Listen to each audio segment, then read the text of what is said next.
Muy buenos días, muchísimas gracias por su compañía. Nosotros, Mauricio Rojas y Rosibel Barrantes, listos para llevarles a ustedes la transmisión de la Comisión de la Mujer.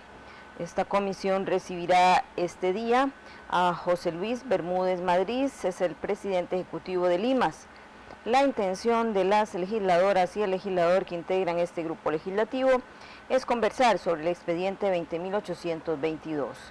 Ley de Fortalecimiento Institucional y Financiero de la Red Nacional de Cuidado y Desarrollo Infantil. El expediente busca expandir su atención a los menores, a más programas y fortalecerlo. En fin, nosotros estaremos acá ya listos para llevarles a ustedes, apenas inicie el grupo legislativo, esta audiencia del día de hoy. Así es que manténgase con la televisión legislativa. Es un gusto para nosotros llevarles la información desde el primer poder de la República. Muy buenos días.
se abre. Al ser las 9:30 y no contar con el quórum reglamentario, se suspende la sesión del día de hoy. Sin embargo, quisiéramos hacer una sesión de trabajo con los señores que vinieron a la audiencia el día de hoy, porque el tema pues, nos interesa muchísimo y no quisiésemos que se pierda la oportunidad de conversar con ustedes. Muchísimas gracias. Vamos a abrir un espacio para que ustedes hagan su exposición de 15 minutos y luego hacemos intercambio de opiniones. Muchas gracias, diputada presidenta. Es muy importante que estén conscientes de que lo que vamos a hablar aquí se va a juntar al acta del día de hoy. De acuerdo. Primeramente agradezco el espacio que se ha brindado. Esta es una sesión, que se había pospuesto algunas veces por temas de agenda, pero creo que es muy valioso que tengamos incluso esta sesión de trabajo. Me acompañan doña Yariela Quiroz, quien es secretaria técnica de la Red de Cuidado y Desarrollo Infantil, y don Diego Vicente, que es asesor de mi despacho. Haré la presentación que teníamos prevista, indicando que obviamente este es un tema prioritario para el Gobierno de la República. Veremos algunos datos de la evolución, así como algunos de los puntos que ustedes específicamente nos incluyeron dentro de la convocatoria. Veremos situación actual y desafíos de la red, que creo que todos compartimos que el incremento de la cobertura es uno de los principales, pero no es el único. Aquí quisiera decir que tanto la calidad como la gobernanza son dos de los retos que también deben ser considerados como desafíos y que creo que también tratan de ser abordados en el proyecto que nos ha convocado. Y posteriormente el criterio sobre el proyecto 20.822, que es, como les decía, el que nos traje aquí. Dentro de la construcción de un sistema de protección para la niñez y de resguardo también y estímulo al desarrollo infantil, nosotros podemos ubicar varios hitos en el desarrollo institucional. El primero de ellos es la creación de los centros de nutrición en el 51. Estamos hablando de ya prácticamente casi 70 años. Posteriormente, la consolidación de ese modelo bajo la creación de los Sensinay en la década de los 70, que tiene un enfoque centrado en la nutrición, pero que al mismo tiempo, si nosotros vemos cómo se configura inicialmente los Sensinay, están ubicados en los centros de población, buscando también generar una oportunidad para el cuidado de los niños y las niñas en ese momento. Posteriormente, en el 89, se crean las guarderías infantiles del Ministerio de Trabajo, luego los hogares comunitarios en el 92, la creación de los centros de atención integral del Ministerio de Salud y la creación de la Red CUDI a partir del año 2010. Con la aprobación de la Ley 92/20, en realidad lo que se hace es tratar de generar alguna lógica sistémica dentro de un diseño institucional que ustedes verán en su lógica ha crecido de forma fragmentada. Allí entonces se crea un marco normativo que regula, digamos, de cierta forma manteniendo ese diseño institucional, y se establece en eso sí una lógica de articulación mediante políticas, mediante la planificación presupuestaria, habilitación, supervisión, calidad y prestación de servicios. Podemos decir que la aprobación de la Ley 92/20 es un punto de inflexión en la lógica de integrar esos esfuerzos que el Estado separadamente venía desarrollando. No obstante, creo que los diagnósticos son vastos y claros a la hora de definir que esa fragmentación sigue existiendo. Estamos hablando de estudios del Estado de la Nación, estudios de la Organización para la Cooperación y el Desarrollo Económico. Y ahí es donde quisiera yo a ustedes mostrarles que esto, cómo se compone hoy la red de cuidado y desarrollo infantil. Y es el diseño institucional que ustedes tienen allí al frente. Podrán ver a su izquierda el Consejo de Atención Integral vamos a a ver, quizás voy a separar las columnas. Tenemos primero los servicios de habilitación y supervisión de los centros que brindan el servicio. Posteriormente tenemos las instancias de coordinación interinstitucional. Luego tendrán más a su derecha, ahora sí, las unidades ejecutoras, que son prestadoras de servicios, y luego las modalidades de atención, porque hay unidades ejecutoras que tienen diversas modalidades de ejecución. Ahora sí, bajo la columna de habilitación y supervisión de servicios, ahí tenemos el CAI, que es una instancia interinstitucional, pero que descansa bajo la cobertura del Ministerio de Salud, que brinda las habilitaciones y genera supervisión también de las condiciones principalmente físicas y de infraestructura que regulan a los centros de cuidado. También está la Secretaría Técnica de la CAI.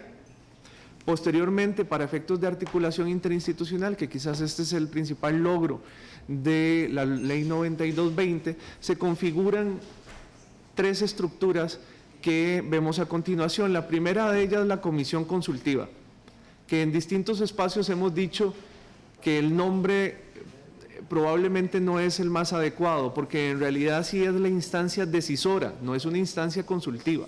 Es una instancia donde los jerarcas del Ministerio de Trabajo, el Ministerio de Salud, el IMAS, el MEP, el PANI, la Caja y el INAMO toman decisiones de hacia dónde orientar la política pública enfocada en cuidado y desarrollo infantil. La segunda de ellas es la Comisión Técnica Interinstitucional, que allí también nosotros hemos considerado que las funciones de esta comisión técnica en algunos casos deberían ser revisadas para garantizar que efectivamente sea este un órgano técnico recomendativo, pero que no tenga necesariamente la posibilidad de vetar o de aprobar o improbar lo que en realidad la comisión consultiva, bajo un nombre más coherente, debería estar aprobando.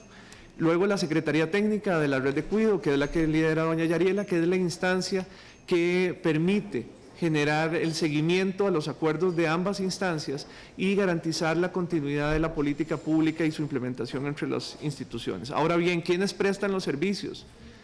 Los servicios son prestados, una parte por el Instituto Mixto de Ayuda Social, alrededor del 50% de la población que hoy es atendida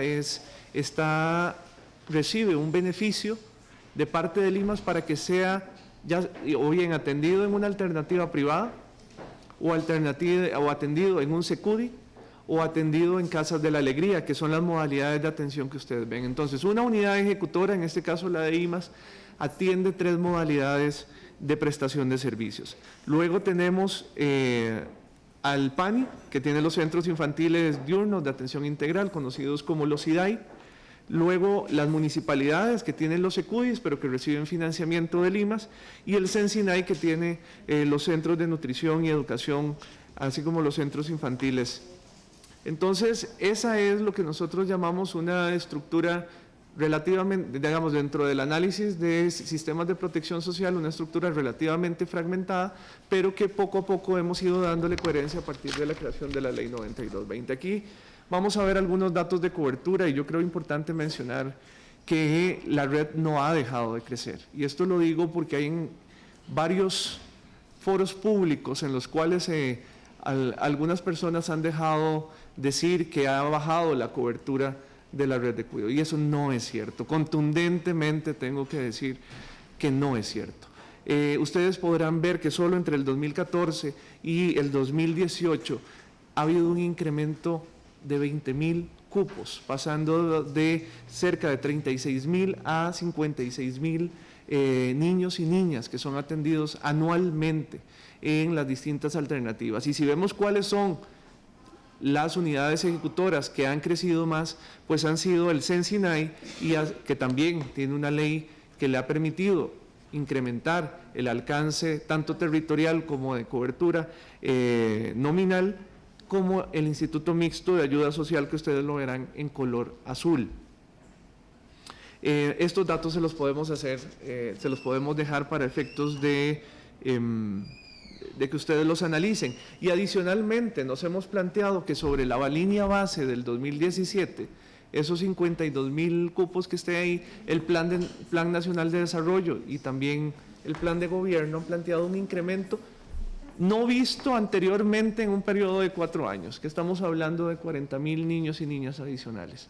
Entonces, realmente quiero decir que en un contexto donde el crecimiento de la inversión social está limitado, no solo por la coyuntura económica, sino también por la posibilidad de ejecutar los recursos en razón de las reglas de ejecución presupuestaria y la regla fiscal, hemos planteado hacer los ajustes necesarios para seguir incrementando esa cobertura. No obstante que esta cobertura es, y quizás regresamos para hacer un comentario ahí, no obstante que esta cobertura ha sido creciente, no podemos dejar de reconocer que es insuficiente. Y eso yo quiero reconocerlo porque hoy, por ejemplo, de la población objetivo que establece la Ley 9220, estamos hablando de la población de 0 a 12 años, estamos cubriendo con los registros de estos programas únicamente un 6%. ¿Por qué digo con los registros de estos programas? Porque realmente la Ley 9220 deja fuera de lo que se considera la red de cuidado, deja a los centros que no reciben niños con financiamiento público. Entonces, en realidad, hay un subregistro que hemos estado tratando de subsanar al no tener identificados cuántos niños y niñas se encuentran atendidos en alternativas privadas que son estrictamente pagados por el bolsillo de sus familias.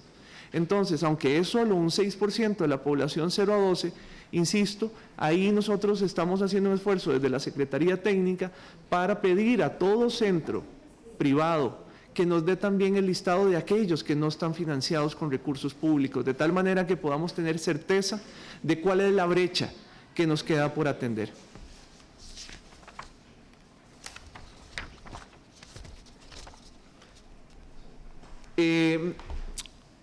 Nos pidieron referirnos también en la convocatoria al reglamento de la Ley 9220. Hay algunos antecedentes que quiero indicar acá, y es que la propuesta inicial de ese reglamento nace en el 2015 bajo un apoyo que nos había brindado en las instituciones, en ese momento UNICEF. Posteriormente se actualizó la propuesta con un espacio participativo y en el 2017 la Comisión Consultiva conoce la propuesta y hace observaciones. ¿Cuál es la situación actual del reglamento de la Ley 9220?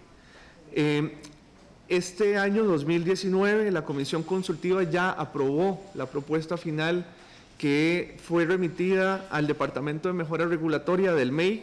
En agosto del 2019 la propuesta fue enviada ya a leyes y decretos y esperaríamos que antes de terminar el mes estaríamos procediendo ya a la firma y publicación del reglamento. Esto es muy importante porque hay algunos aspectos de la ley que debían ser reglamentados y había sido una deuda de bastantes años y ya podríamos estar esperando que en las próximas semanas, denme un margen ahí, al menos de una semana, tal vez se traslade a la 1 de octubre, ya estaríamos haciendo la publicación de ese reglamento que también va a fortalecer un poco más esos aspectos de coordinación entre las instituciones. Ahora sí, proyecto de ley de fortalecimiento institucional y financiero de la red CUDI. El proyecto, ustedes saben que modifica, o así lo tiene planteado, la adscripción de la Secretaría Técnica de la red, de tal manera que pase a ser un órgano de desconcentración máxima del PANI, ya no estando entonces adscrita a el Instituto Mixto de Ayuda Social. Y además promueve un aumento de los recursos para la red CUDI provenientes del Fondo de Asignaciones Familiares, aumentando en 2% la asignación que este fondo le realiza. Ese es como el marco inicial. Ahora bien, aquí es donde queremos, como esta es una sesión de trabajo, también quiero hacer algunas extensiones del criterio que inicialmente el Instituto Mixto de Ayuda Social había presentado en relación con este proyecto. A ver, el IMAS es un ente dedicado a la atención de familias en situación de pobreza y pobreza extrema, y eso ha hecho que distintos entes académicos y de supervisión señalen que genera un enfoque limitado para la atención integral del cuidado y el desarrollo infantil. Eso tiene relativa validez en el sentido de que sí, efectivamente, ese es el marco que nosotros atendemos. No obstante, también nosotros nos hemos hecho la pregunta de qué tanto cambiaría la situación pasando a la Secretaría Técnica, y Ariela sabe que no es nada personal, pasando a la Secretaría Técnica a el PANI o pasándola a otra institución. Si ustedes me preguntaran hoy dónde este ministro ve la Secretaría Técnica de la Red de Cuidado y Desarrollo Infantil, yo les diría que la veo bajo la cobertura de un Ministerio de Desarrollo Humano e Inclusión Social, bajo esa institucionalidad que le dé coherencia a la rectoría política y la acerque a la rectoría técnica. No la veo necesariamente vinculada a alguna de las instituciones ejecutoras, ejecutoras de la red, de la misma red. No obstante, ese sería mi criterio de ideal, y para eso venimos trabajando. También tengo que decirles, venimos trabajando en buscar cómo fortalecer la rectoría del sector social. Y además veo la Secretaría ahí porque veo al Ministerio de Desarrollo Humano e Inclusión Social siendo la cabeza de una política nacional de cuidados y de autonomía, que integre servicios de cuidados para población en primera infancia, para población en discapacidad, población que requiere cuidados de larga estancia y población adulta mayor. Ese sería el diseño institucional que le daría mayor coherencia a la ubicación de la Secretaría Técnica. Efectivamente, ahora sí, hay que reconocer también que el PANI tiene un mandato un poco más amplio que el que tiene el Instituto Mixto de Ayuda Social. Me refiero a un enfoque en el que no hay una limitación para la protección de los derechos de la niñez que esté delimitado únicamente a la población en situación de pobreza. Lo otro que creo que hay que valorar es preguntarnos si el cambio de la Secretaría de un lugar a otro va a tener algún impacto en la cobertura. Y esté en el Ministerio de Educación, esté en el PANI, esté en el IMAS, lo que realmente va a generar un impacto en la cobertura no es dónde esté la Secretaría Técnica, sino cómo podemos de manera justa hacer que distintos actores sociales que son corresponsables del cuidado de los niños y de las niñas participen de este sistema. Y eso es algo de lo cual ahorita voy a entrar en detalle. Lo que decimos aquí es que también el traslado de la Secretaría no representa un cambio estructural en la gobernanza. Es decir, no abordamos otros órganos que hemos estado revisando, como son la Comisión Consultiva o como es también la la Comisión Interinstitucional de la Red y sus funciones, que es ahí donde también podemos encontrar parte de los ejes claves para poder generar una mejor articulación de la política pública. De seguido, sobre el aumento de los recursos al FODESAF, como les he dicho, yo creo que este país, y eso es ratificado por el Gobierno de la República, ha determinado que el financiamiento de los programas a primera infancia son una prioridad. Y esto no solo porque la población así lo esté demandando, sino porque somos conscientes del impacto que esto genera a lo largo de toda la vida de estos niños y niñas. Es decir, el impacto en el logro educativo, el impacto en la protección de sus derechos cuando podemos incluso detectar situaciones de violencia cuando los niños están bajo un resguardo, bajo la observancia de personal capacitado en centros de cuidado, e incluso el logro profesional de estos niños es determinado por la capacidad de generar la estimulación y las oportunidades de desarrollo neurocognitivo de los niños. Ahora bien, lo que sí tenemos adicionalmente sobre este aumento del 4.6% es una pregunta que todavía no hemos podido contestar, y es ¿qué dejamos de cubrir en el FODESAF? Y es que aquí ya no me compete solo venir como presidente ejecutivo de Limas, sino como ministro de Desarrollo Humano e Inclusión Social. Es decir, hoy los destinos específicos, ya sean nominales o porcentuales que tiene el FODESAF, hacen que sus recursos estén comprometidos con otros programas sociales. Entonces, ¿qué es lo que vamos a dejar de cubrir con ese 2%? Y eso todavía no lo hemos determinado, y hay que hacer una valoración. Yo creo que el proyecto de ley abre una discusión muy importante, y tengo que reconocer aquí que doña Ivonne adicionalmente se acercó a nuestro despacho, y de forma posterior doña Catalina Montero también lo hizo, y nos permitió generar un proceso de análisis integral de la normativa de cuidado y desarrollo infantil, del cual hay algunas conclusiones importantes para hacer, y también otros diputados se sumaron en ese momento, se sumaron diputados de la Unidad Social Cristiana, diputados del Partido Liberación Nacional, de tal manera que estuvieron en el marco de esa discusión que desarrollamos por 2 meses en 8 sesiones muy importantes. Pero digo, el proyecto abre esta discusión, que creo que es más amplia de lo que el alcance del proyecto nos permite prever. Lo otro que hemos dicho y que sale como una conclusión de ese ejercicio que hicimos participativo con todas las unidades ejecutoras es que también tenemos que ser muy responsables en las metas de ampliación de cobertura. Es decir, y esto no me refiero estrictamente al proyecto de ley que hoy nos convoca, sino a algunos otros que también han sido presentados en la corriente legislativa.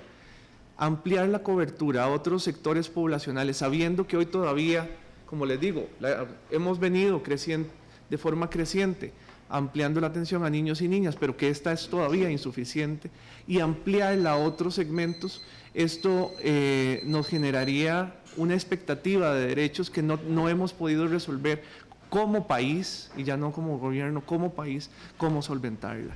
Creo que el tiempo se me ha ido. Sí, muchísimas gracias. Tenía una última lámina. Sí, claro. ¿Cuánto tiempo? Nada más 1 minuto. Okay. La siguiente, la última lámina. Entonces, nuestra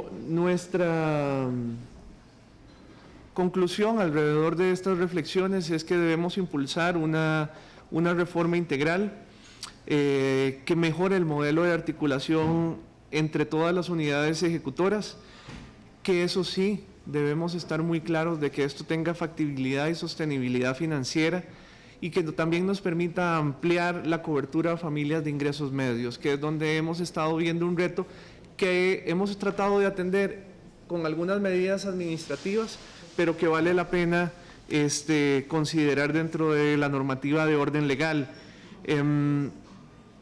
Yo esto lo dije en la conclusión de la mesa que tuvimos interinstitucional, y es que debemos también contemplar la experiencia de los estamos hablando cerca de 50 años del CEN-SINAI, de forma tal que también recuperemos muchísimo de ese aprendizaje y esa expertise para fortalecer la Secretaría Técnica de la Red de Cuidado. Y adicionalmente, es muy importante, bajo el paradigma de educación para toda la vida, pensar que el Ministerio de Educación tiene una responsabilidad también sobre la población de 0 a 4, no solo de 4 años en adelante.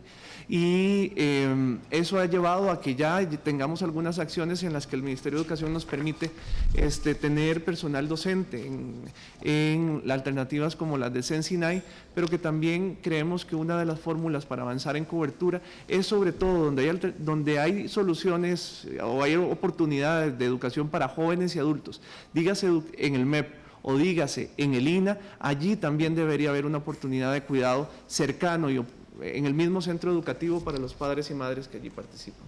Esa es como la conclusión, señora diputada. Muchísimas gracias. ¿Algún otro compañero del equipo? Bueno, todo el tiempo ya fue consumido, ¿verdad? Cualquier observación que quieran participar ustedes, pues con mucho gusto. Se abre el periodo de preguntas y quienes quieren preguntar, bueno, la diputada Vega primero, la señora Ivonne segunda. Bueno, voy para allá primero, no sé, como quieran, cualquiera de las dos. Como es la proponente, le vamos a dar la palabra a doña Ivonne. Muchas gracias, buenos días. Muchas gracias, señora presidenta, por mantener la sesión de trabajo a pesar de que no tuvimos quórum, se lo agradezco muchísimo, siendo que este proyecto de ley es un proyecto que, como bien lo ha dicho el señor ministro, es un proyecto que considero es prioridad para el gobierno de Costa Rica, pero también es prioridad para nosotros como legisladores en virtud de buscar esa universalización de este beneficio que pueda llegar a todos nuestros niños y niñas. Bueno, tenía varias preguntas, la primera de ellas era en relación al reglamento, entonces ya me la contestó y creo que es muy importante el poder contar con este reglamento porque esta es una ley que está desde marzo del 2014 y al día de hoy no existe ese reglamento. Entonces, en buena hora lo que acaba de compartirnos, señor ministro, y esperamos que para octubre, unas semanas más, unas semanas menos, como lo ha dicho usted, podamos contar con ese reglamento. Yo, en relación a varias cosas que ha dicho usted, bueno, creo que es importantísimo el hablar de la finalidad del IMAS, ¿verdad? Según la ley 4760, que usted bien lo ha dicho, que es para la atención de la pobreza extrema y que lo que busca el proyecto precisamente es poder darle más amplitud a la cobertura de la ley de Red Cudi, en virtud de que, basando la Secretaría del PANI, en virtud de que el PANI, por constitución, es quien vela por nuestra niñez en el país. En ese sentido, ¿cuáles verían ustedes que son las limitantes, digamos, o que bajo esta ley del IMAS tendría el IMAS que no tendría el PANI, pasando la Secretaría al PANI, señor ministro?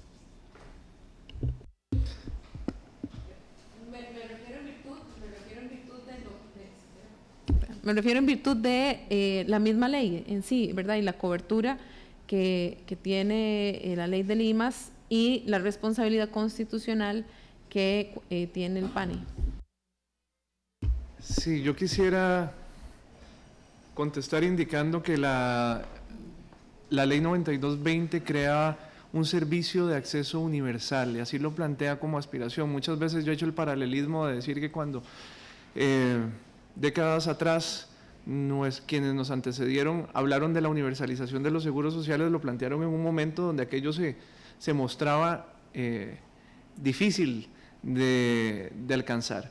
No obstante, creo que eso es lo mismo que hace la ley 9220, plantea que este debe ser un servicio universal, pero nos plantea a las generaciones que tenemos adelante la responsabilidad de fortalecer la red, el avanzar paso a paso hacia esa universalidad. Ahora bien, esa universalidad está condicionada por la fuente de los recursos, no tanto por dónde está la Secretaría Técnica. Sí. No, No, sí. En esa misma línea, usted planteaba lo de FODESAF. Sin embargo, es importante decir que no todos los recursos de FODESAF actualmente están asignados. Y muchos de ellos no están asignados, no son a destinos específicos, sino que son para proyectos, para un momento específico nada más. Entonces sí hay de dónde incrementar ese 2%, además de la discusión que ya en diferentes mesas de trabajo hemos tenido nosotros en función de buscar otros recursos que se le puedan adicionar al proyecto como tal, ¿verdad? Que pueda engrosar la posibilidad del aumento de ese 2%. Pero sí es importante decir que no el 100% del FODESAF son destinos específicos, ¿verdad? Inclusive no el 100% está asignado. Es decir, hay porcentajes que no están asignados y además hay porcentajes importantes también de subejecución. Entonces, por eso el proyecto lo que plantea es tomar recursos de FODESAF, no siendo la única fuente, ¿verdad? Como lo hemos conversado en otros momentos, en discusiones que quiero profundamente agradecer la apertura de la institución y de su persona, de inclusive estar en reuniones, usted personalmente, que se ha visto el compromiso del gobierno en función de este proyecto de ley y de poder contar con un proyecto de ley que realmente, como usted dice, tal vez no resuelva al 100%, porque a pesar del incremento de cobertura, como usted bien lo decía, sería importante si el gobierno logra al final de su periodo cumplir con esto, no sería suficiente, ¿verdad? Todavía quedaríamos debiendo. Entonces sí quería como que quedara eso en actas en relación a los fondos de FODESAF, que creo que es importante. Y sí, digamos, en virtud de la Secretaría Técnica moviéndose al PANI, creo yo que la finalidad de Limas en función de la ley es resolver temas y problemas específicos de pobreza extrema, no necesariamente lo que atiende el proyecto de ley y específicamente la ley de Red Cudi. Ahí después, si hay otra ronda, me da más tiempo, señora presidenta. Gracias. Tiene la palabra la diputada Paula Vega. Gracias, presidenta. Buenos días, don Juan Luis, y al equipo que le acompaña. Varias de las preguntas que tenía ya en realidad se resolvieron con la exposición. Primero, plantear que en efecto el aumento de la cobertura de la red de cuidado debería ser una tarea conjunta del Poder Legislativo y el Ejecutivo, y en ese sentido yo saludo la preocupación de doña Ivonne de querer resolver este tema. Sin embargo, me preocupa si el PANI en este caso tiene la capacidad para asumir el tema de la red de cuidado, la capacidad logística de personal y demás, y como usted bien señalaba, si esto nos resuelve o no el problema. Entonces me preocupa que no sea la solución y que tengamos que más bien enfocarnos en otros esfuerzos de ese tipo. Sobre FODESAF yo tenía la misma apreciación. Históricamente en la Asamblea Legislativa se ha construido la muletilla de poner a FODESAF todos los fondos que no se saben dónde ubicar, y es cierto que tenemos un problema grave de ingresos frescos, no estamos logrando tener ingresos frescos, y cuando tienen que ver con impuestos a externalidades negativas como los impuestos ambientales o demás, hay oposición de grupos empresariales, entonces estamos en una disyuntiva en ese sentido. Sin embargo, yo revisando la asignación presupuestaria de FODESAF sí me preocupa, porque no sabría a quién se le quita, si se le quita a CONAPAN, a los adultos mayores, a quién, entonces que por vestir un santo no desvistamos otro, ¿verdad? Dos preguntas, don Juan Luis. La primera, en la exposición de motivos del proyecto se plantea que la red de cuidado se puede considerar dentro del 8% del PIB en materia de educación, pero creo yo hay una gran diferencia, y me parece que la Sala Constitucional lo ha advertido. Es diferente cuando es atención a la primera infancia para temas educativos que cuando es cuidado. Entonces, ¿puede catalogarse la red de cuidado en su globalidad dentro de ese 8% o no? Sería solamente para las cuestiones pedagógicas y educativas.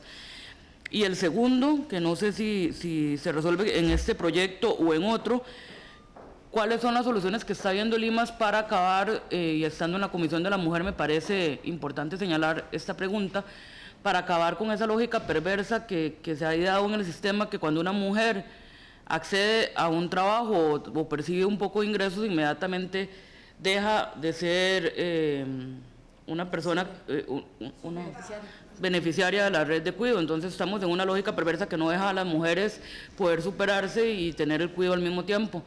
Entonces se han pensado ideas en ese sentido para poder colaborar desde esta comisión.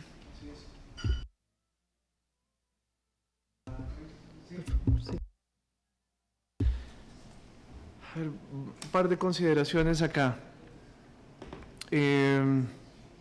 Efectivamente, a ver, nosotros hemos dicho que hay que romper esa dicotomía entre el cuidado y la educación, porque básicamente eso también ha sido una limitación para que el Ministerio de Educación entre con más fuerza a atender a la población de 0 a 4. y bajo el principio que les decía de educación para toda la vida deberíamos verlo en esa manera. También tengo que decir que una de las preocupaciones de la comisión consultiva y de la comisión interinstitucional ha sido cómo estandarizar los niveles básicos de calidad a los que deberían acceder nuestros niños y niñas. No tiene sentido que en unos centros sí están accediendo a servicios de estimulación y de educación y en otros simplemente solo a cuidado. Entonces, yo creo que la apuesta del país es a que esos niveles puedan irse estandarizando y no generar segmentaciones que son odiosas e incluso podríamos decir violatorias de los derechos de los niños y niñas en ese sentido. Con lo cual, tengo que recordar que la Ley de Fortalecimiento de las Finanzas Públicas planteaba la inclusión de estos recursos destinados al cuidado de nuestros niños para ser contabilizados dentro del 8% del PIB. Posteriormente hay una valoración que hace la Sala también diciendo, bueno, separemos los fines de cada uno de los programas, una parte es para cuidado y otro para educación. A ver, yo considero que si logramos generar una buena estandarización de los niveles de calidad, deberíamos estarlos contemplando allí. Sí quiero mencionar que en el caso del FODESAF tenemos que ser conscientes de que alrededor de un 99% del fondo está, si bien no condicionado por destinos específicos, sean nominales o sean porcentuales, sí está asignados a programas que tienen una continuidad en el tiempo. Y me estoy refiriendo efectivamente a adulto mayor, me estoy refiriendo a personas en situación de discapacidad y muchos otros. Entonces, lo último de lo de la lógica perversa, me puedo nada más quizás referir a los esfuerzos que estamos haciendo desde Limas. Hay un pronunciamiento de la Procuraduría en razón de nuestra ley de creación que dice IMA solamente debe atender población en pobreza y pobreza extrema. Y yo creo que sobre esa valoración que se hace de nuestra ley hay un principio que es el del interés superior de los niños, del artículo 3º de la Convención de los Derechos de los Niños y Niñas. Entonces, lo que he realizado es dos cosas. Una, realizarle una consulta primero a la asesoría jurídica sobre la aplicación de este principio cuando nosotros estamos viendo un proceso de movilidad social en las mujeres, es decir, que pasaron de una situación de pobreza extrema, a lo que hemos llamado una vulnerabilidad de ingresos, ¿verdad? Y poder garantizar la continuidad de la atención, y esto bajo complementariamente con otra iniciativa que estamos desarrollando, que es un modelo de copago, que esperaríamos, y así lo hemos planteado en el plan de reactivación económica, podamos el próximo año echarlo a andar desde el Instituto Mixto de Ayuda Social y con apoyo de la Secretaría Técnica de la Red de Cuidado. Gracias, diputada. Muchísimas gracias. Tiene la palabra la diputada Nilsen Pérez. Buenos días, muchas gracias, señor ministro, bienvenido y buenos días, compañeros y compañeras. Yo lo que quería es hacer énfasis a la importancia de la visibilización del tema de cuidado. El tema del cuidado se coloca precisamente como una preocupación por la colocación de la agenda de las mujeres en la agenda pública, dado que se había naturalizado el cuidado como un mandato único exclusivamente a las mujeres. Y eso lo digo porque es que a veces le quitamos poca importancia a lo que ha sido el movimiento de las mujeres y el movimiento feminista en nuestra historia, y vemos que esto es como un regalo y nada más, y no como producto de la lucha que hemos dado las mujeres, acompañada de muchos compañeros, pero también una lucha que hemos dado a las mujeres. Entonces, todo lo que hemos avanzado en materia de política pública es producto de ese posicionamiento de la agenda de las mujeres en la política pública. ¿Y por qué? Porque el tema de cuidado es un tema sumamente importante para las mujeres, no solo porque nosotras tenemos a los chicos, sino porque socialmente los tenemos que también cuidar y tenemos esa carga. Y el aumento de las mujeres al mercado laboral también ha evidenciado que el Estado y las familias y los compañeros, los hombres, también tienen que asumir responsabilidades públicas. Entonces, para mí es muy importante visibilizar esto, también visibilizar el desarrollo que ha venido teniendo la política pública para el cuidado como una política de Estado. Yo recuerdo hace muchos años los hogares comunitarios y los CENSINAI, especialmente el énfasis de los los CEN, que era especialmente en nutrición, digo porque más que educación era en nutrición, y lo que importaba era medir a los niños, a las niñas, y que tuviesen una buena talla, una buena peso, y darles los alimentos complementarios. No había un enfoque de cuido. En cambio, ahora estamos hablando de una atención integral del cuidado y de una institucionalidad también para el cuidado. Y en ese sentido, señor ministro, usted hace referencia a que quien debería de tener la rectoría y quien debería de estar a cargo de todo lo que es la política de cuidado a niños, niñas y personas adultas mayores, etcétera, sería el Ministerio de Desarrollo Humano e Inclusión Social. Entonces, me gustaría que nos comparta brevemente por dónde va esa línea, por donde se está desarrollando alguna propuesta, porque, y también la relación de los recursos financieros para poder seguir desarrollando esta política de Estado, que es una política que al menos las mujeres y las que estamos acá nos vamos a garantizar de que se robustezca, y por supuesto que con el apoyo de nuestro compañero José María.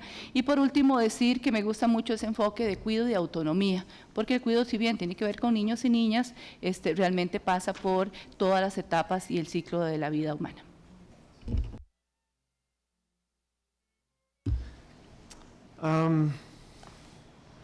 A ver, quizás por lo último, nosotros hemos estado trabajando con las instituciones bajo esa lógica de ciclo de vida, tratando de articular el cuidado de primera infancia, personas con discapacidad, personas adultas mayores, alrededor de una propuesta de política efectivamente para el cuidado integral y la autonomía de las personas. Entonces, esa es una iniciativa que hemos estado desarrollando y que esperaríamos vea luz el próximo año, en el 2020, con el apoyo de todas las instituciones que están allí involucradas. Sí quisiera mencionar que ese es un eje funcional de lo que debería ser una estructura organizacional del Ministerio de Desarrollo Humano e Inclusión Social. Y cuando me refiero al Ministerio de Desarrollo Humano e Inclusión Social, no me refiero al cargo sin cartera, el cual se me ha brindado el honor de ocupar, sino que me refiero a una institución que sí le dé continuidad a la política pública, tanto en lo que corresponde a políticas, a la coordinación con políticas universales, como la articulación de las políticas focalizadas. Entonces, ese es un compromiso también que el gobierno ha establecido en su plan, lo estableció así en su plan de gobierno, y que esperamos en algún momento poderles presentar a ustedes, señores diputados y señoras diputadas, para que de una vez por todas demos por atendida ese vacío institucional que tiene nuestro país. Muchas gracias. Bueno, sigo yo en el uso de la palabra. Sí, yo quisiera, bueno, primero agradecer la presencia de ustedes en esta comisión. Realmente para nosotros es muy importante la percepción que ustedes tengan de este proyecto de ley. Sí quisiera hacer mención a que en gran medida, pues yo también comparto la preocupación de la idoneidad del PANI para recibir esta Secretaría Técnica. Sin embargo, yo creo que en un concepto de reingeniería del Estado costarricense es muy importante que se construya, que se reconstruya la identidad y el objetivo o la forma de trabajo que debe tener el Patronato Nacional de la Infancia.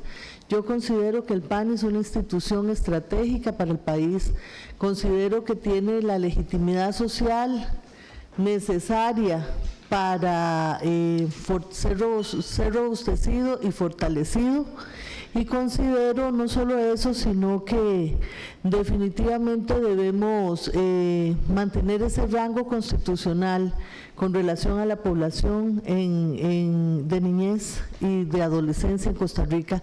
Yo creo que fortalecer el PANI es un compromiso, es un deber que tenemos todas y todos nosotros, porque creo que dentro de las reformas constitucionales más importantes es un gran logro. Considero que la red de cuidado, a pesar de ser, digamos, ejecutada de una manera, me parece que bastante atinada por parte de Limas, considero que lo ha logrado, a pesar de cualquier diferencia, digamos, en su misión fundacional que tenga con relación a esta población específica, lo ha logrado exitosamente, casualmente porque la población que atiende es la población de niñez y adolescencia que está en condición de pobreza y pobreza extrema.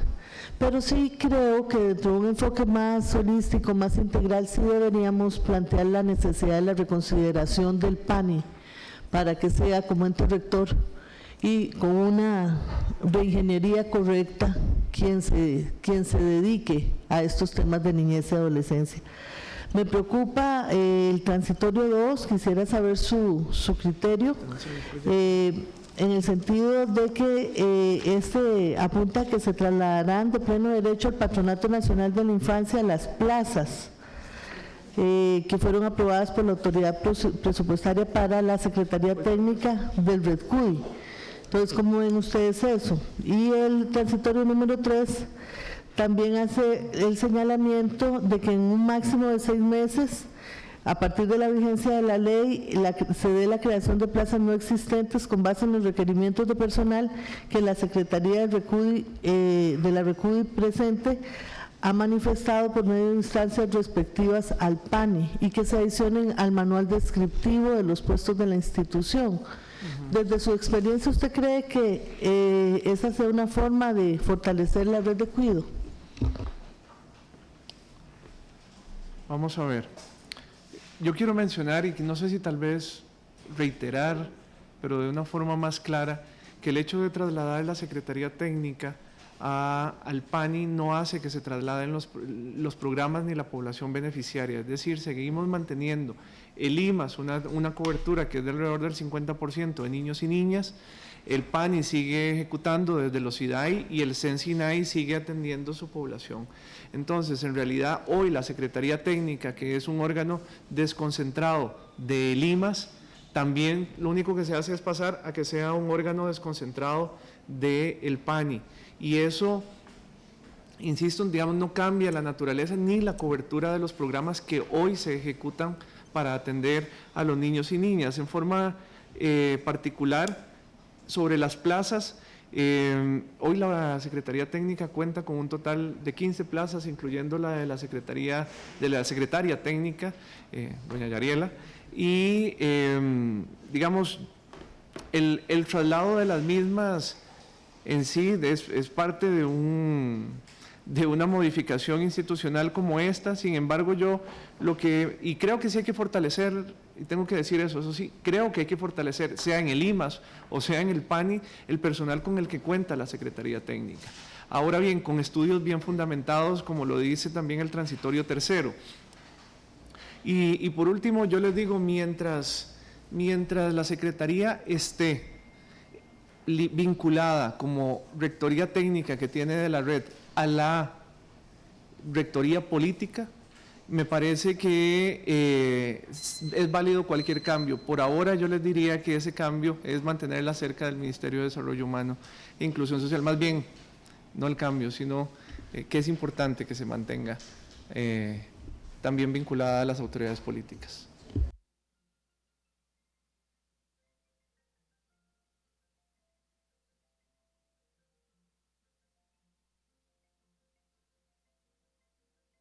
Es que no hay... No estamos grabando, sí. Bueno. Gracias, señora presidenta. Muy buenos días a todas. Buenos días, don Juan Luis.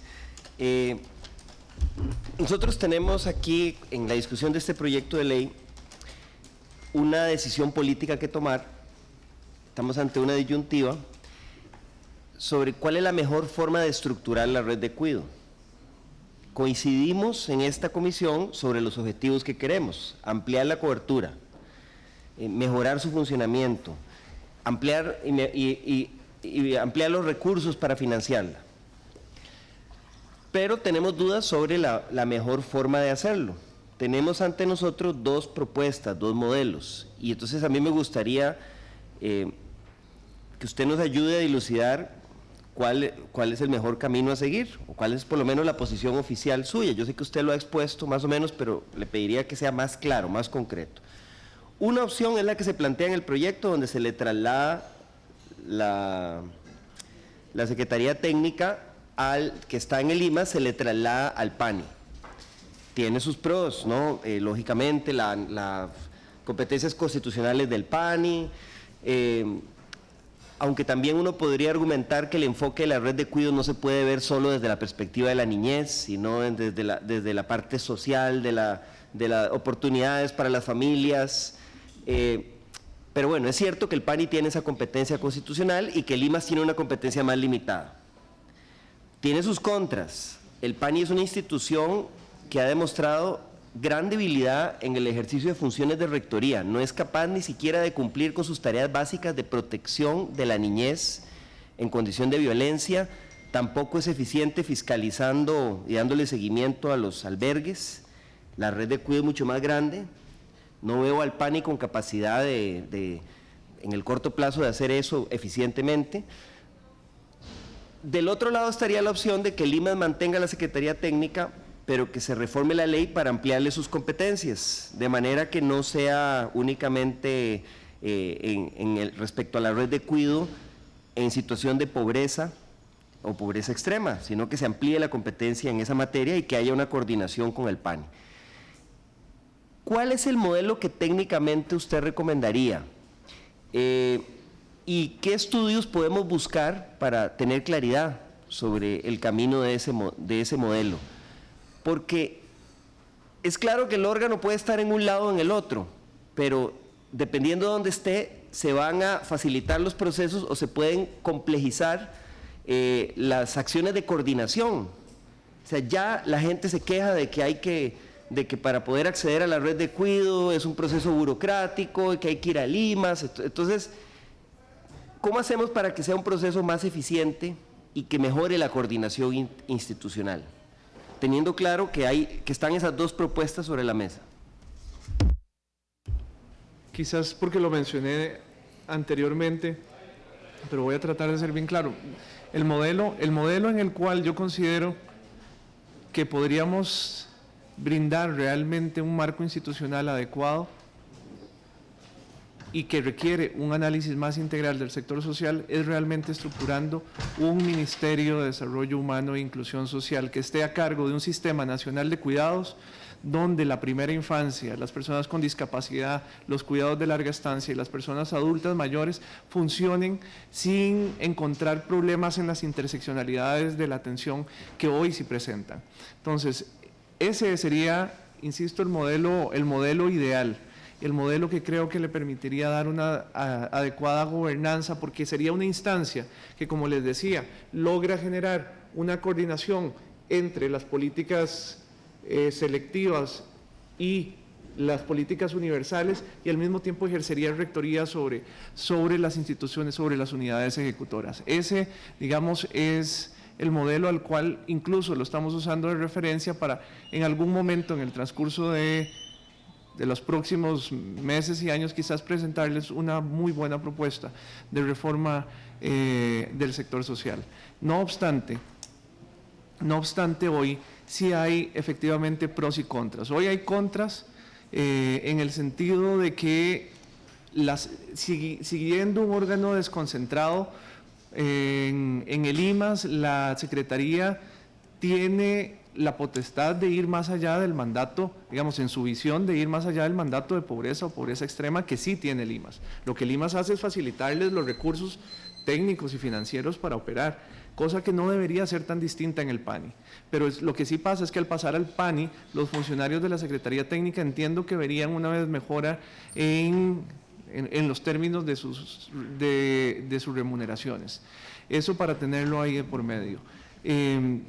Igual creo que hay limitaciones dentro del PANI que hacen que este cambio no impacte realmente en la cobertura y en el financiamiento y en la calidad.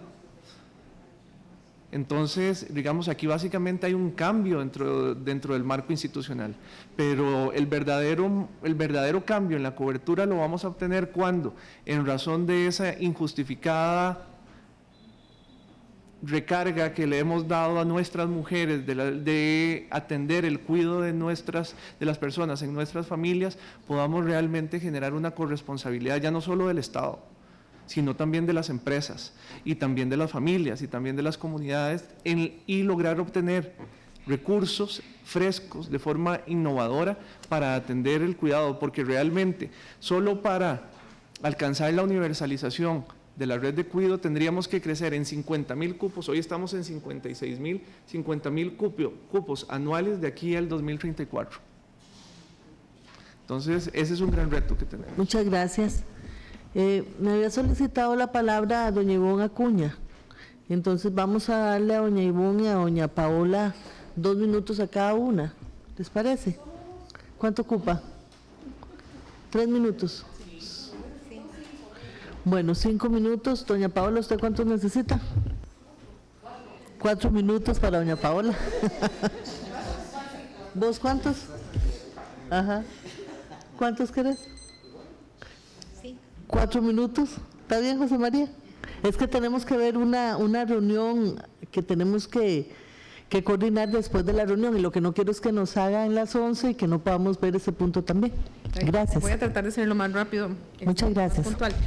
Que es importante decir varias cosas. El tercer estado de los derechos de la mujer que fueron presentados este año dejaron en evidencia la gran deuda que tiene el Estado costarricense en relación a generar esos beneficios de cuidado para que las mujeres puedan tener acceso a trabajo. Número 2, señor ministro, usted creo que eran 6.000 millones de colones que el PANI trasladó solamente este año a Limas, ¿correcto? El PANI solamente este año que pasó trasladó 6.000 millones a Limas para la red de cuidado. Ayer el PANI hizo una transferencia de 10.000 millones para la construcción de la torre, que no estoy yo, de una vez, ¿verdad?, que queden actas, no estoy en desacuerdo, en buena hora, es decir, si no hay otro lugar donde mandar esos recursos que están siendo subejecutados por parte del PANI, pues en buena hora que se manden al Hospital de Niños, que los necesita mucho. El punto mío aquí es que recursos hay. El tema del PANI no es un tema de tener la capacidad instalada para que se le traslade la secretaría o la atención de la red de cuidado. El tema del PANI, lo he dicho yo reiteradamente, es un problema de ejecución que responde a una jerarca que es incapaz y ha sido incapaz este año de darle al PANI lo que necesita. ¿Ok? Y así en años pasados, no solamente este año. Ha sido un tema de cabeza. El PANI lo que necesita es alguien ahí que entre realmente, poner orden y a que utilice los recursos como deben ser utilizados. Entonces, vuelvo y planteo yo lo que he dicho en relación, por ejemplo, que aplaudo a quien está frente en la cabeza en este momento de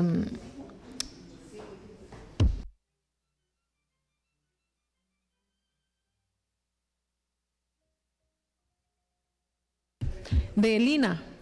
El INA tenía grandes problemas de ejecución y de los programas que estaba presentando al país, y ahora tiene un jerarca con una visión diferente que le ha dado otro norte, y se lo he dicho a él personalmente, le he aplaudido esa nueva visión de poder expandir, poder presentar un programa, un currículum más amplio que responda a las necesidades actuales de formación y capacitación de Costa Rica. Entonces, prueba, y menciono al INA, porque una vez alguien me dijo, ay no, ¿para qué va? El INA no puede ni certificar lo que tiene actualmente, ¿cómo le vamos a poner más? ¿Qué tipo de pensamiento es ese? Vamos a seguir con un Estado inoperante. Creo que el problema del PAN, y vuelvo y reitero, no es la capacidad instalada. Es más, el transitorio dice inclusive que la Secretaría pasaría tal cual está, no estaríamos generando ninguna necesidad financiera, porque la Secretaría haría lo mismo que hace bajo el IMAS, bajo el PANI. Entonces, ese argumento también no es válido. Además, por mandato constitucional, el PANI lo que debe hacer es garantizar el ejercicio de los derechos de los niños y las niñas, de todos los niños y las niñas, mediante la ejecución de acciones y protección integral y su rol de rectoría técnica, no de los solamente de aquellos en pobreza o en pobreza extrema. Por eso es que el planteamiento es que quien que cobije esto sea el PANI. Y tengo que decir que aunque es un escenario maravilloso y en un mundo súper ideal contar con un ministerio como tal de desarrollo humano e inclusión social, nuestra realidad financiera en este momento imposibilita al Estado costarricense crear un nuevo ministerio. todo lo que eso significa. Es imposible. Entonces, tenemos que echar mano de lo que tenemos y resolver las situaciones actuales que tenemos.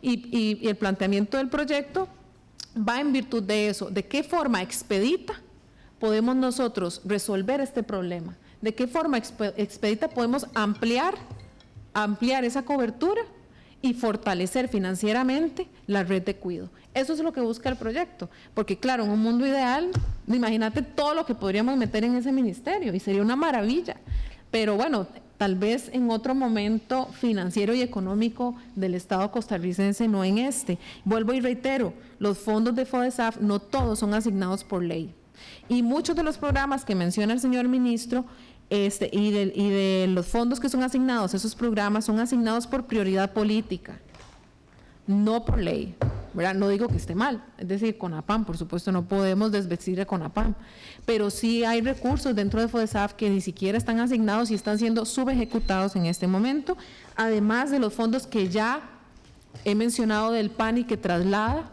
a Limas para la red de cuidado, ¿verdad? Gracias. Muchas gracias, doña Ivonne. Doña Paola.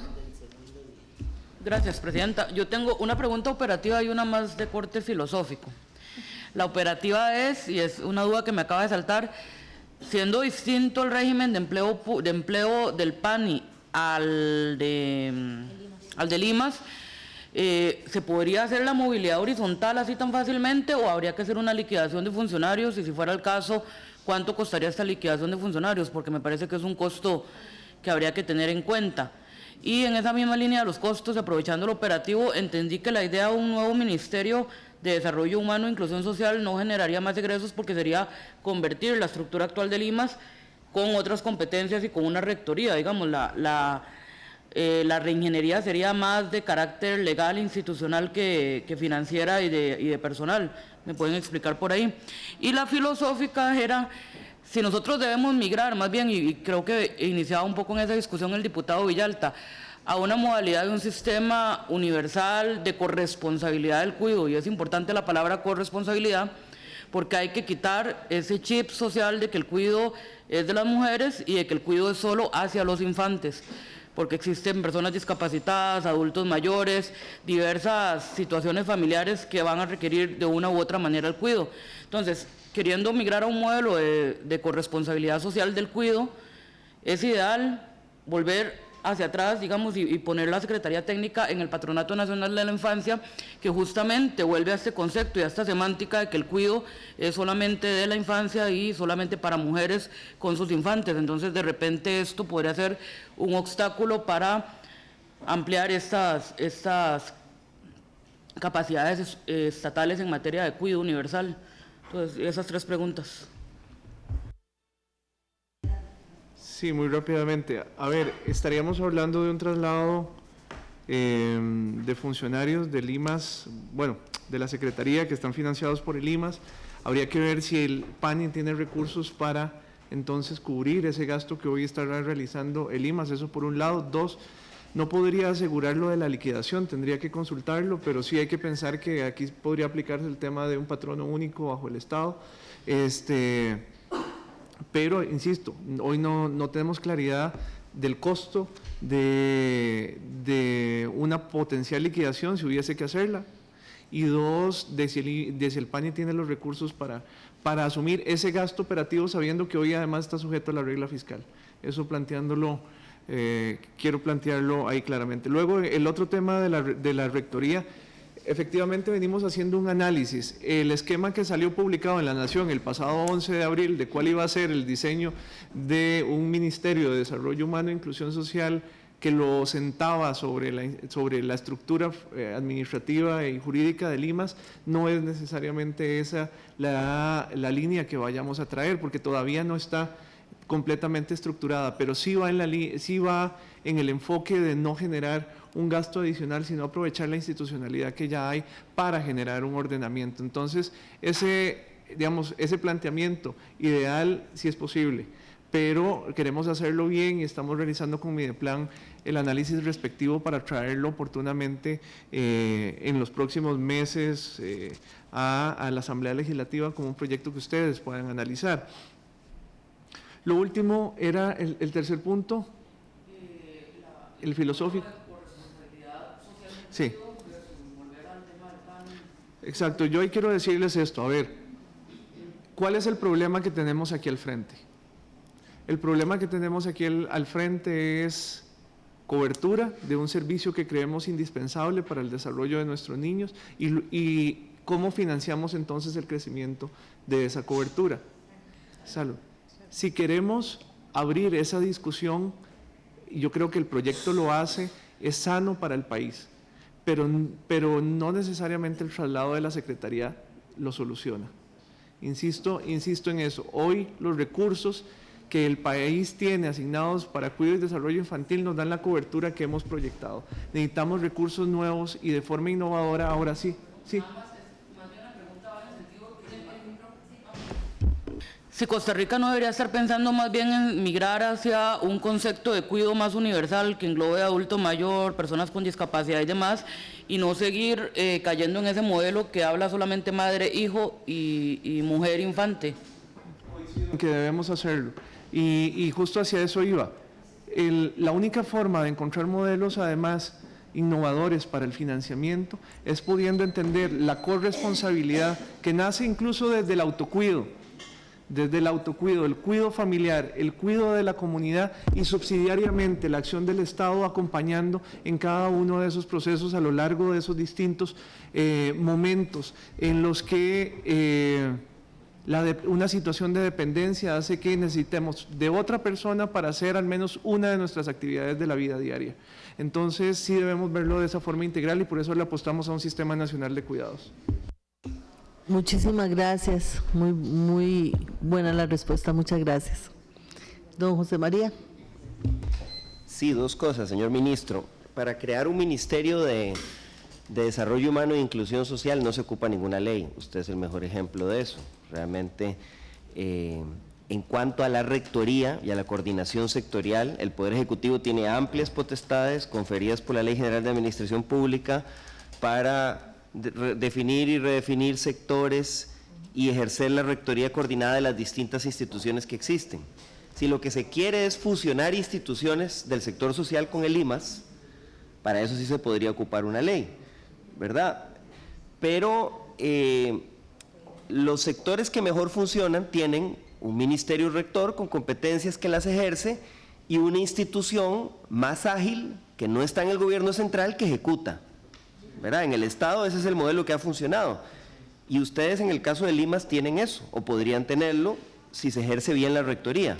Entonces yo no estoy muy convencido de que el asunto sea una nueva ley porque efectivamente con distintos resultados los últimos gobiernos todos han hecho su versión del Ministerio de Desarrollo e Inclusión Social y lucha contra la pobreza. Unos han sido más exitosos que otros, pero la coordinación sectorial es el tema. Ese es el meollo del asunto y ahí es donde hemos fallado. Entonces, hacerle ese comentario. Y después una pregunta sobre el financiamiento. Coincido con usted en que no es muy claro que se pueda tomar tanta plata de FODESAF para ampliar la red de cuidado, pero el PANI sí podría tener recursos. Lamentablemente en este presupuesto del 2020 le están recortando 18 mil millones al PANI respecto incluso a lo que se había acordado en periodos anteriores. La actual presidenta ejecutiva del PANI, doña Patricia Vega, que no sé si ya regresó de su sabático o no, pero ella en el año anterior subejecutó casi 70 mil millones de colones del presupuesto del año anterior.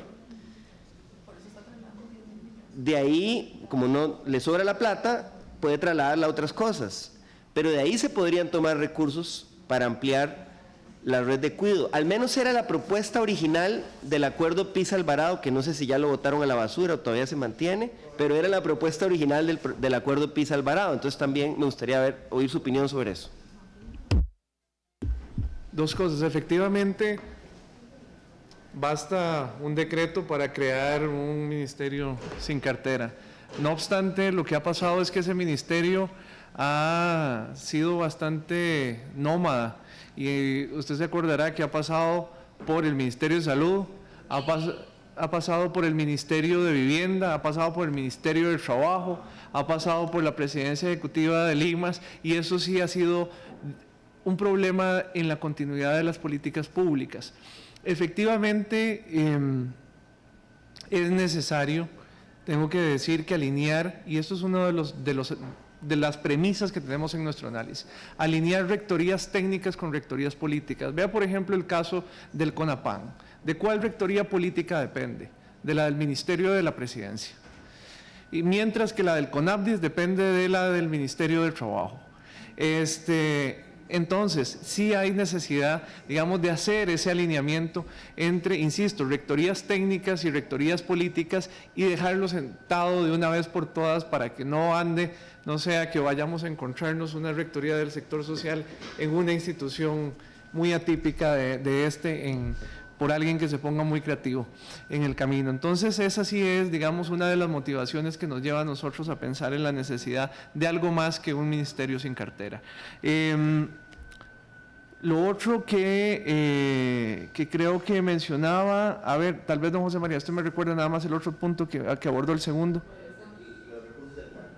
Los recursos del PANI. Lo que hemos hecho es utilizar los recursos del PANI para incrementar cobertura, por ejemplo, en el IMAS. Por eso es que, ahora bien, una de las cosas que yo sí debo decir aquí, como ministro de Desarrollo Humano e Inclusión Social, es que mal haríamos en encontrar fuentes de financiamientos y subirle el presupuesto para atención o subsidios a las instituciones sin poder aumentar su capacidad operativa. Es que también las instituciones tienen un límite de capacidad operativa, y entonces, hoy sujetos a las restricciones que tenemos para operar y para crecer, ¿hasta dónde más podríamos ejecutar recursos? Por ejemplo, yo tengo que decirles que nosotros nos hemos planteado una meta de aumentar en 10,000 cupos adicionales. Estamos optimizando procesos para poder lograr que eso sea, pero hay que pensar que cada vez que pensamos en aumentar 10,000, 20,000 niños, no solo son los subsidios, es que también hay un costo transaccional que tienen que cubrir las instituciones, pero esas instituciones no están pudiendo crecer. Bueno, muchísimas gracias. Sí, claro. Muchísimas gracias, muy buenos días. Con respecto... ¿Podría indicarnos su nombre completo y número de cédula, si está amable? Claro, con mucho gusto. Yariela Quiroz Álvarez, y mi número de cédula es 1.137-0491. Estoy a cargo de la Dirección Ejecutiva de la Secretaría Técnica de la Red de Cuido hace algún tiempo, y bueno, pues en toda esta dinámica, la conversación que hemos tenido, a mí también me gustaría comentar sobre el último punto al que se refirió el señor ministro, que es importante pensar no solamente en el aumento de la cobertura, eso tiene que ir de la mano de la calidad. Nuestros niños y niñas merecen calidad de los servicios, y hablar de trasladar la Secretaría Técnica de la Red Nacional de Cuidado a otra institución no va acompañado de este crecimiento en cantidad de niños que vamos a cubrir. Pero tampoco quiere decir que esto va a impactar positivamente en la calidad. Para impactar positivamente en la calidad hay que fortalecer la Secretaría Técnica para que tenga esa labor vinculante con las unidades ejecutoras. Entonces sí podemos emanar políticas necesarias para la calidad de los servicios en cada una de las unidades ejecutoras que tenemos actualmente. Ese es un punto importantísimo, y creo que nosotros como Estado debemos pensar en el fortalecimiento de la Red Nacional de Cuidado y Desarrollo Infantil, en el fortalecimiento de la cobertura, en el fortalecimiento de la calidad, y en cómo ajustarnos como país en esta arquitectura institucional que tenemos tan compleja para brindar respuestas y servicios a la población que tanto lo requiere. Muchas gracias. Muchísimas gracias. Bueno. Gracias, señora presidenta. Estoy absolutamente de acuerdo con lo que acabas de decir. Sin embargo, vuelvo y reitero que lo mismo que está haciendo la Secretaría y el mismo fortalecimiento que podemos darle en el IMAS, se lo podemos dar en el PANI, porque el mismo transitorio segundo lo que dice es que tal cual está la Secretaría, pasaría al PANI. Entonces, absolutamente de acuerdo con vos, pero ese mismo fortalecimiento, ese mismo músculo que podemos darle bajo el IMAS, se lo podemos dar bajo el PANI también.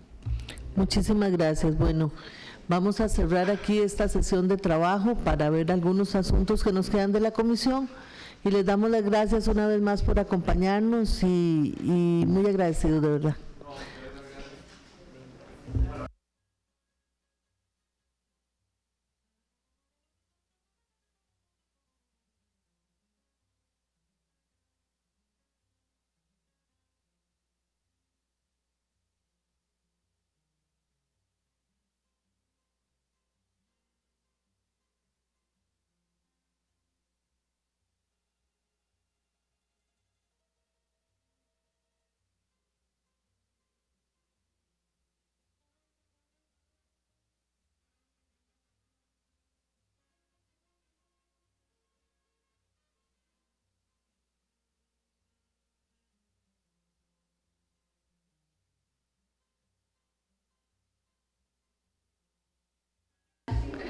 Vamos a pedirles, por favor, que pongamos un minuto, que pongamos atención. Don Gibón, don José María, ¿será que podamos ver el asunto? No se preocupe, José María. Nosotros estamos un poquito, vamos a salirnos de la grabación, ¿verdad? No es necesario que estemos en... Ya, ok, perfecto. Entonces solo el micrófono. Sí, estamos un poquito preocupadas por el tema del proyecto de acoso sexual callejero, y que la semana pasada hablamos de la necesidad de que hiciéramos una sesioncita de trabajo entre diputados y diputadas para ver si le damos curso a este proyecto de una u otra manera, ¿verdad? Y tratar de llegar a los consensos que requerimos para que este proyecto pues finalmente sea dictaminado. Ya tiene mucho tiempo en el proceso y realmente es algo importante de llevar adelante. Yo quisiera someter a discusión la posibilidad. Finaliza de esta forma la sesión de trabajo que definieron los señores diputados de la Comisión de la Mujer. Al no haber quórum esta mañana, sin embargo, recibieron siempre al presidente ejecutivo de Limas, José Luis Bermúdez Madrid, quien venía a comentar y discutir sobre el expediente 20.822 que pretende fortalecer la red de cuidado a nivel nacional. El presidente ejecutivo de Limas propuso trasladar la Secretaría Técnica de la Red de Cuidado no al PANI, como lo propone el expediente, sino al Ministerio de Desarrollo Humano, que pasaría de ser un ministerio sin cartera a ser fortalecido ya y formalizado ya como un Ministerio de Desarrollo Humano. La diputada Nitzen Pérez consultó cuál sería la propuesta y el señor presidente ejecutivo explicó que son políticas públicas que están pretendiendo ejecutar en los próximos meses. Sin embargo, la proponente de la iniciativa, doña Ivonne Acuña, la legisladora, mencionó el problema fiscal, el problema económico que vive el país y que no es recomendado en este momento crear otro ministerio. Sin embargo, siguieron discutiendo sobre el tema particular y el presidente ejecutivo de Limas dijo que en próximos días estarán anunciando la creación quizás de este ministerio. Una propuesta que viene después de lo que ha sido la discusión de la importancia de fortalecer la red de cuidado y también de que deben fortalecerse las instituciones, enlazarse, porque considera el presidente ejecutivo de Limas la estructura está fragmentada. Nosotros ponemos punto final a esta transmisión y les invitamos a que siga con la televisión legislativa. En horas de la tarde tendremos más de las comisiones desarrolladas acá en el Parlamento. Que tengan feliz almuerzo, muchísimas gracias por su compañía y nos estamos escuchando y viendo más tarde.